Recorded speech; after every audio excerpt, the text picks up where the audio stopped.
சரிங்க. இப்போ வாசி மந்திரம் அப்படின்னா என்ன? அது பத்தி கொஞ்சம் டீட்டெயில்டா நம்ம நேயர்களுக்கு ஃபர்ஸ்ட் சொல்லிடலாம்.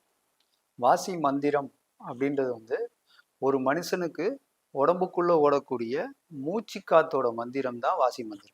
இப்ப நம்ம மூச்சு காத்து இல்லைன்னா கண்டிப்பா நம்ம இறந்துருவோம். ஆமா. நம்மளுடைய இந்த உடல் வேற, மூச்சு காத்து வேற. ம். அந்த மூச்சு காத்துக்காக நாங்க கொடுக்குற மந்திரம் தான் இந்த வாசி மந்திரம். இந்த வாசி மந்திரம் அப்படின்றது ஓங்காரத்துடைய பிரிவு தான் ஒரு மனிதனுடைய உள்ளுக்குள்ள ஓடக்கூடிய மூச்சு காத்து மந்திரம். அந்த மூச்சு காத்து மந்திரத்தை நாம எப்படி கணக்கிடுறோம் அப்படின்னு பார்த்தா, ம். ஒவ்வொரு மனுஷனும் வரையக்கூடிய முக்கோணத்து வீடியோவை வச்சு தான் நாங்க கணக்கிட்டு கொடுக்குறோம்.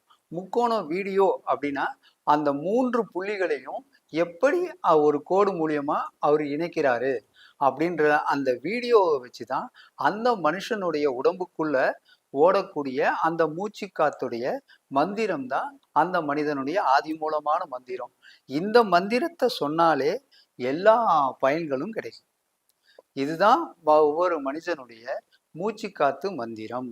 இதுதான் வாசி மந்திரம் அப்படின்னு சொல்லி நாங்க எல்லாருக்குமே கொடுத்துட்டு இருக்கோம்.